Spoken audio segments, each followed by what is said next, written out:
Good afternoon, everybody, and welcome to Small Business Small Talk, the Zoom room session.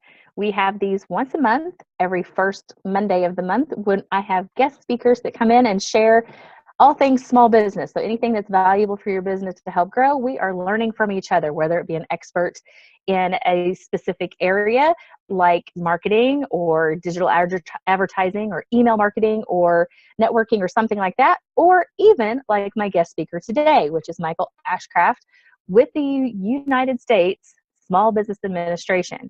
So he is going to share with us today on how to use the SBA.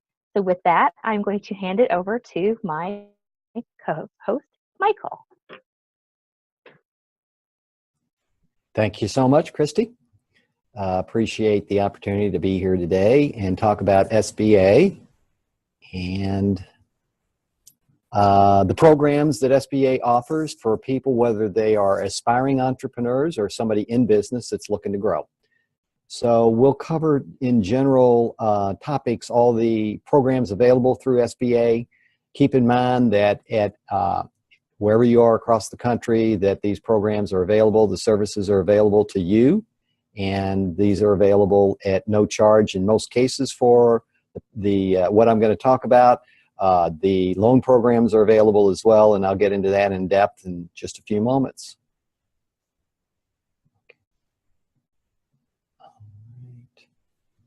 We're having a little technical difficulty here. Just scroll down. This is on the PDF. Okay.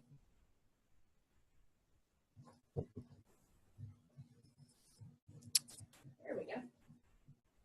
Okay, so SBA exists solely to help people start and grow small businesses. We are a federal agency, the only one that exists to do what we do. Our mission is to help people, U.S. citizens, start and grow businesses in the United States, and they do that in 4 different ways. Number one is through loan programs and some grant programs available. Also through entrepreneurial development, and I'll talk about what that means in actuality. That is free, high quality small business counseling services that are available. Other opportunities to grow a business and to increase revenue in a very profitable way typically is through government contracts, exporting programs, and then the last thing that SBA does involves working on behalf of small businesses in their interests through advocacy programs and services.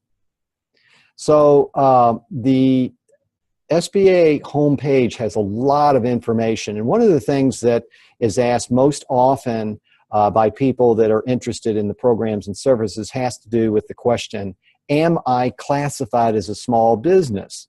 And that is important for this reason: to be eligible for the loan programs, to be eligible to get the free counseling services, to be able to compete for small business contracts, you have to be classified as a small business. And it is based on size standards. As a small business, am I at or below the maximum level I can be as a small business? That's based on either number of employees that you have or based on the actual revenue you have annually.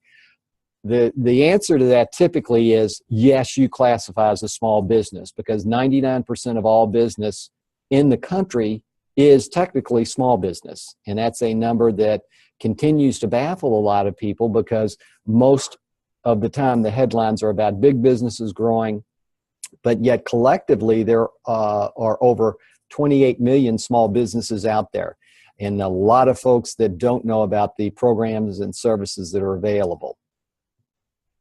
So here's some interesting statistics on what small businesses entail. As I mentioned, it's almost 29 million small businesses now, 99% of all business in the United States.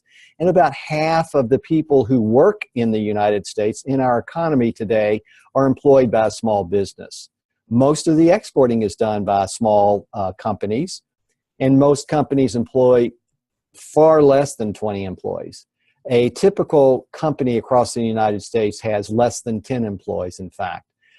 In the state of Kentucky alone, about 30% of the revenue in 2016 was generated by small businesses. Doesn't sound like a whole lot until you look at that 120 almost $128 billion that happened last year. And 40% of revenue of payroll in the state of Kentucky was with small businesses, paying the taxes on those employees as well. And this is typical in every state across the country. So while it is small business, collectively, it adds up into big numbers. So let's talk about the advantages, because a lot of times small businesses think they cannot compete with these larger companies, and that's simply not the case. As a small business, you are typically very knowledgeable about your customers. You might, for instance, see them on a weekly basis. You might talk to them very regularly. How many CEOs of a major corporation talk with their best customers on a regular basis? It just does not happen. And that closeness to your customer allows you to understand what's important to them, to be able to connect with them, because you are less bureaucratic. There's typically no more than one layer or two layers at most to a small business in terms of its management. You can respond because you know what people want as your customers or the businesses, what is important to them, and you can respond quickly and make changes and innovate in a much quicker time frame than large corporations. You can do a very good job of connecting with your customers, and that is important to them as a member of the community, that local community.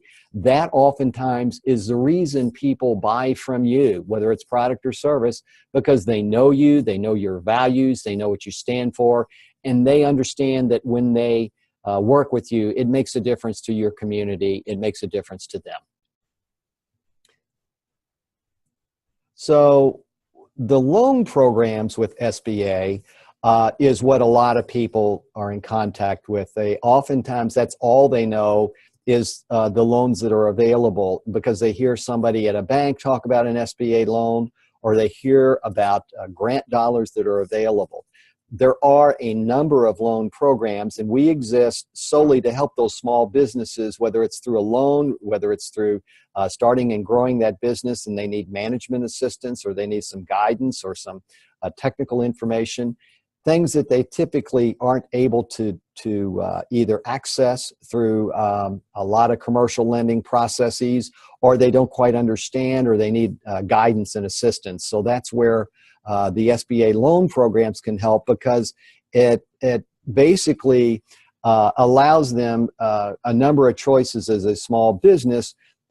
SBA does not write a check to you directly. The loans are done through the banks or the credit unions or a nonprofit, non-bank financial organization across the country that does these types of loans. The average SBA loan nationwide is somewhere in the neighborhood of about $500,000. The loans themselves can be as small as $500 or as large as $5.5 million. And in addition to loans, there are also lines of credit, and there are research grants that are available too. So I'll talk a little bit about those, but these grants that you might hear about typically are involving a high-tech, fast-growth, intense research sort of project, oftentimes affiliated with the federal government. SBIR stands for Small Business Innovation Research, and the STTR stands for Small Business Technology Transfer Programs. So these involve a lot of interaction with either the U.S. Department of Defense, Health and Human Services. So it's more medical and defense related types of grants. Other than that, there is no broad-based small business grant program available through SBA. That being said, there are some other grants available that relate to exporting, and there are investments that are made on behalf of companies across the country that invest in a small business, different than a loan. These are equity investments that are made by these small business companies, small business investment companies that typically deal with, again, fast growth sorts of organizations that might be a little risky for a commercial bank loan. So a little bit of detail, the SBA program that most people if they do an SBA loan, they might be familiar with what's called the 7A loan program. That is just one that the banks do, and credit unions are now able to do this as well. And it can be used for almost anything that you need within your business, whether it be the working capital, improvements on a building, to buy new equipment, inventory, etc. The second program is very specialized. It's called the 504 loan program. This project can go up to $5.5 million. What that means is you're part of it. SBA and you could make up to half of the project, a dollar amount, and then a commercial bank comes in for the other half. Now, it sounds a little convoluted, but what it means is that you can do projects up to $13.5 million if you're building a new small business factory, and that can oftentimes take several million dollars for the building, quite a bit for the land and the equipment, working capital, etc. So these can finance much bigger projects than what most people realize. And then at the other end of the extreme, the microloan program goes up to $50,000. And a lot of home-based businesses, a lot of professionals, accountants and attorneys and folks like that are starting their own practice, going out on their own. They don't need a whole lot of money. They don't need to own the building, and they don't typically have any inventory requirements. But what they need is some working capital and some upfront expenses that a microloan is a perfect fit for them. So here's an example of somebody. These are Kentucky success stories, but there are ones like these all across the country. This one here, Flavorman, is a company that started out with a small SBA loan to do some renovations in a building that he was renting. Later on, he expanded and did major renovation to that building. Then later on, he expanded into a bottling facility. That's what they do, is they create flavors for liquid drinks, everything from sodas and energy drinks to bourbon and other alcoholic beverages now, and other products of that sort. But as he evolved over time with his company, he needed another loan to buy the building that he had been renting, because it made more sense at that point for him to own the building instead of paying rent. Then he bought a second building next door to where he now hosts a lot of classroom settings and subject matter experts who talk in their industry, the bourbon industry, the distilled spirits, and other similar topics that they cover. Typically every month they have people from across the country and across the world that come to their company because of the expertise they have. And they were able to use 4 different times SBA loans to grow this business and go from a rental status to ownership of the buildings and be able to fund and fuel their growth. So really interesting story there. Another one, this is a company that started out, they bought the company, a husband and wife. It was at that time almost 100 years old. So they bought it 17, 18 years ago. At the time, what they were doing was mostly curing hams and taking that and getting it to a country ham status. But they had their organization spread out over 3 separate buildings that were very inefficient. They got a loan, brought everything, the entire operation under one roof. Later on, got a second loan to open a gift shop, and then kind of added a cafe to that as well. So this company is probably better known in Asia and in Europe for the country hams that they export than they might even be in lots of areas of the United States. But they're very famous worldwide, and they use the SBA programs for that too. So that was a product that was exporting based. A gentleman here, he and his company do cutting high-tech research and investigate ways to eradicate cancer cells. They're in northern Kentucky. They are doing some pioneering research to eradicate certain types of these cancer cells, and they got one of those grants, those innovation grants, to be able to do what they do. So eventually with these companies, they graduate from this program and are able to go out on their own without grants, because they morph from a high-tech research firm into a self-sustaining, rapidly growing business. And they're an example of somebody on that path with one of the grants that they got.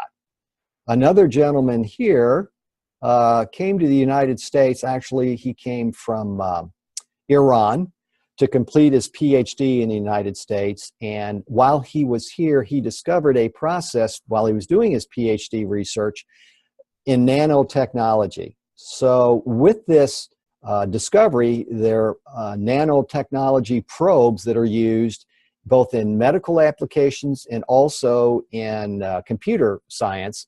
They're able to regenerate this very tiny probe that they can use for applications in many different aspects. Another example of a company that did high-tech research with one of the grants and has now positioned itself to grow rapidly as a company.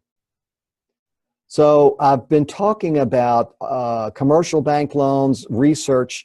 One of the things that SBA also does is loans for disaster programs.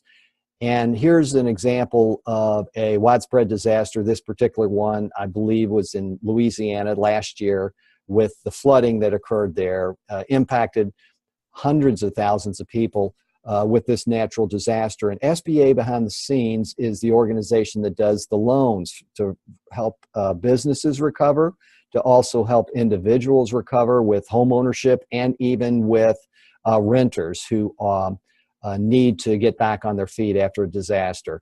So SBA is the federal agency that actually does the loan programs, long-term, very low-interest loans for these businesses and communities that have been impacted by disasters. So that being said, here's a slide that just shows across the United States a breakdown. In the southeast part of the United States, where we're located, has more often incurred these disasters than almost anywhere else in the country. Between floods, wildfires, earthquakes, hurricanes, ice storms, all kinds of things that happen year in and year out, unfortunately. Everyone in the community where this hits is impacted in a very negative way. Why is that important to businesses? Well, for this reason. When there is a widespread disaster, about a third of all businesses never reopen their doors. They never recover at all. They never do any business after the disaster hits. That is extremely detrimental to the local economy. So SBA is, in this case, the exception with lending directly to the businesses, homeowners, and renters. And we work, SBA that is, works jointly with FEMA to help people with the paperwork processing, assess what they have lost with the disaster that had happened in their community, how they get back on their feet is impacted, and how quickly they can get all this information together and be able to apply for a loan, as well as get back to work. Another thing that we do at SBA is help people to prepare for that, because it's not a matter of if, but a matter of when. In most cases, somebody at some time in their life is going to go through some kind of disaster. So to be prepared with your business and be able to recover quickly means that your business more than likely will survive. You don't want to be one of the statistics of the businesses that fail and don't ever reopen after a disaster hits. Shifting away from the loan programs, and SBA's probably most powerful tool is through our small business partnerships that we have with these organizations. The Small Business Development Center, or SBDC for short, it's a nationwide network of very highly qualified professional folks who, for free, will sit down and provide confidential, high-quality, one-on-one counseling services to you as either a business owner or an entrepreneur. The volunteer side of that is called SCORE. That's a sister organization that has mentors who are able to basically provide, in many cases, industry expertise of anywhere from a decade to sometimes 30, 40 years of experience within an industry. They are able to match up with you in the business industry you're in and be able to provide that long-term mentoring service to you that augments what the Small Business Development Centers do. WBC stands for the Women's Business Centers. That's a nationwide network as well of folks who are focused on helping women-owned businesses start and grow, and they do a lot of networking events. They do a lot of the certification programs for women business owners. That's one of the federal designees as a woman-owned business or a veteran-owned business to be able to get government contracts. So the VBOC stands for the Veteran Business Owner Centers, and those folks deal with the unique circumstances of veteran-owned businesses or veterans who are interested in starting a business. The last one, PTAC, another acronym, but it stands for Procurement Technical Assistance Centers. They can help you with the contracting side of things too. The federal government spends over $100 billion every single year with small businesses, and all those federal agencies say the same thing. We never have enough small businesses that we can give these contracts to because they are not enough in our database. We don't know how to reach out to them. So the PTAC centers, the Procurement Technical Assistance Centers, will help you assess whether it makes sense for you to go through the process of getting certified and registered in a database. It's important what they all do. There is a difference in what they do. The thing you can do is reach out to any of us who can help you figure out what the best path is for you in your business and what resources can help you the most. Because we all are out there collaborating with each other and providing the knowledge that helps you to start and grow the business. And there are a lot of tools and templates that are available for free through all these various websites. But having a tool or a template is good, but having somebody who can guide you through that whole process is much better. And again, what I'm talking about is free, confidential, high-quality assistance for you as an entrepreneur. There are also other initiatives just for young entrepreneurs, specific ones for veterans. Encore entrepreneurs are typically those age 50 and above who are either been downsized or perhaps they have retired and are interested in a second career as an entrepreneur. And then I mentioned earlier about the high-tech emphasis through the small business research programs. Emerging Leaders helps people also to better operate their business and get to that next level. These are just various programs that SBA offers across the country. So an example of another successful business, again, a Kentucky-based business, a veteran here from the Air Force who in a small town in central Kentucky was able to launch a very successful a business based on government contracts halfway around the world. Because he came from the military background and was over in the Middle East, he understood the needs and built his company literally with his wife in the basement of his home into a very successful company now, doing government fulfillment contracts. Gentleman here, nothing real exciting about what he does in the sense that it's a tattoo business, but he started literally with nothing and built a very good business with tattoos, catering to certain areas of focus with his expertise in not just art, but in tattooing, which is a whole other challenge, and being able to start with nothing and build it into a successful company in just a matter of a few years.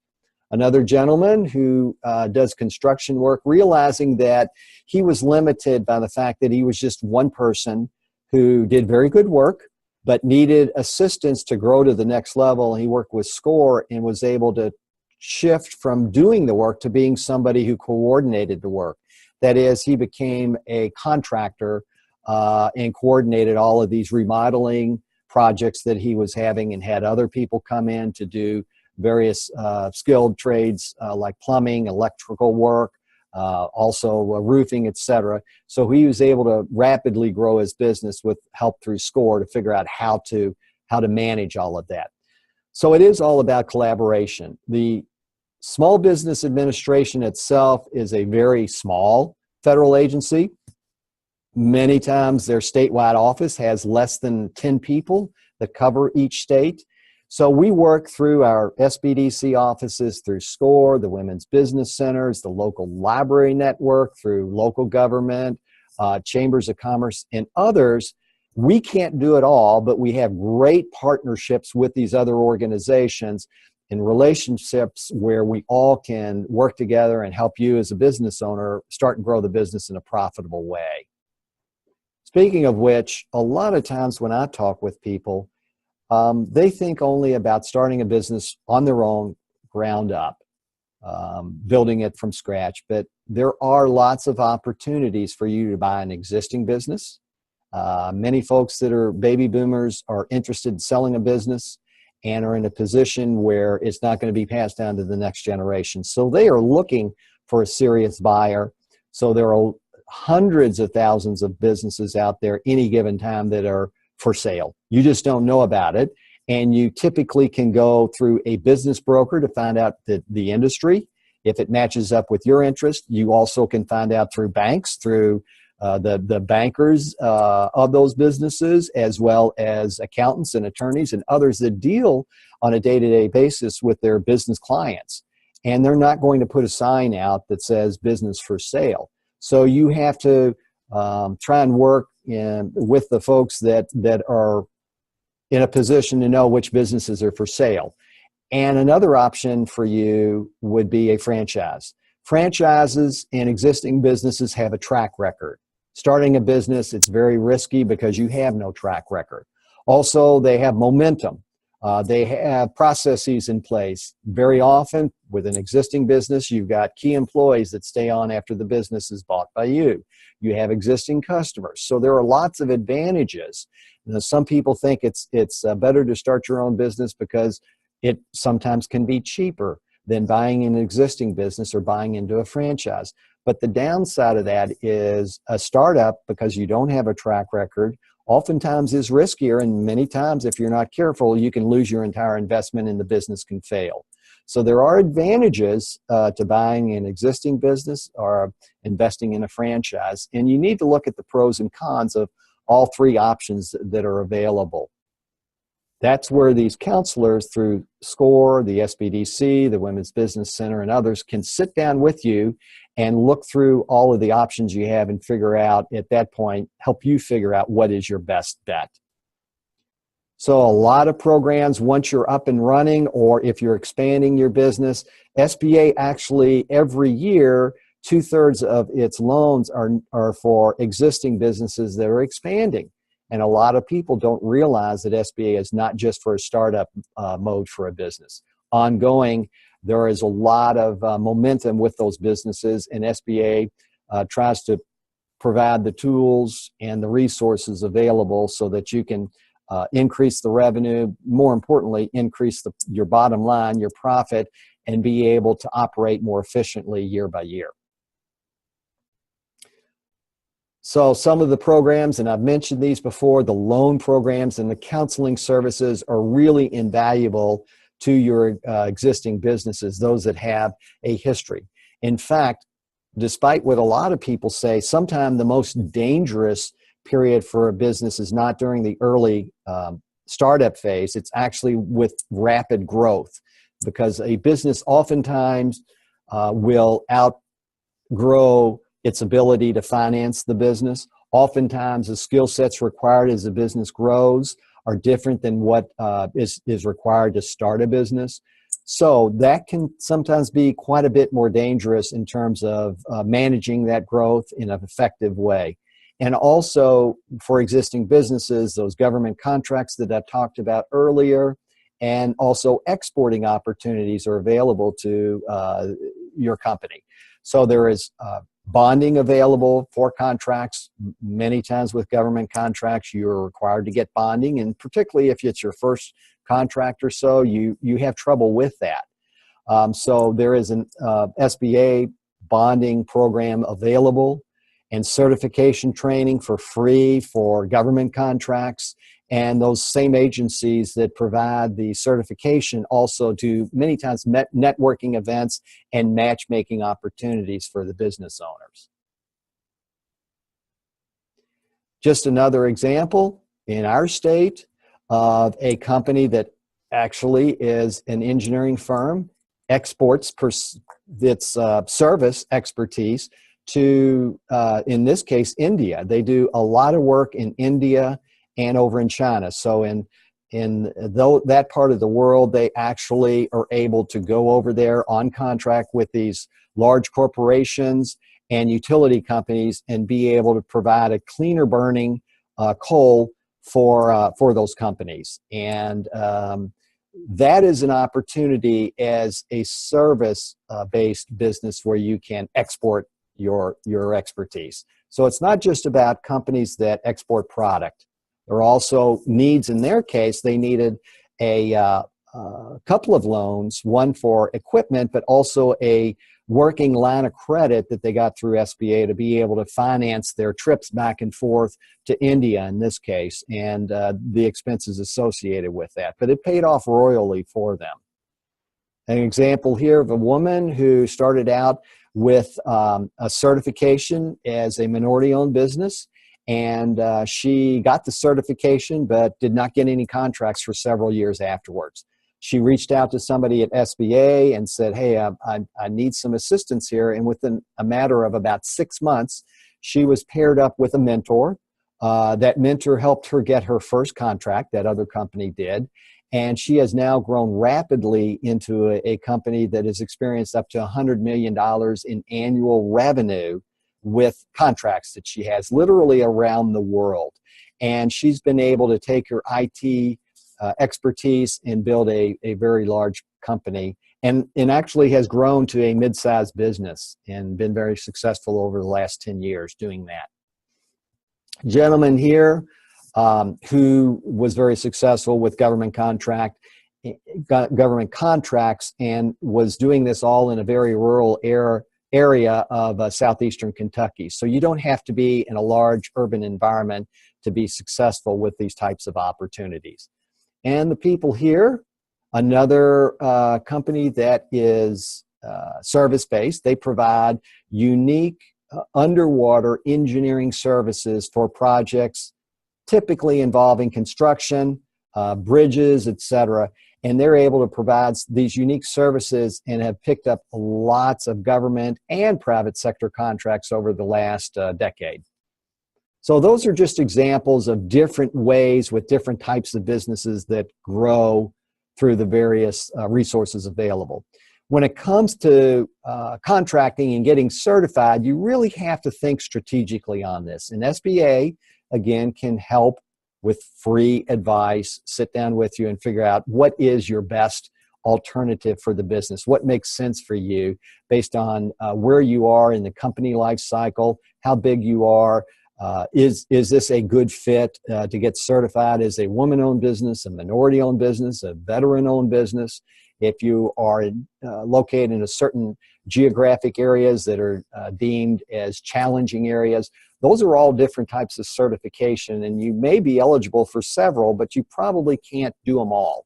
So how do you figure out what is the best choice for you, or what is your first option that would be most productive for you? People can sit down with you, help you through that registration and certification process, all at no charge. So again, there's a lot of information about government contracts. This is just one of the pages from our website, sba.gov, sba.gov, that has quite a bit of information as well as links to other sites where you can get assistance.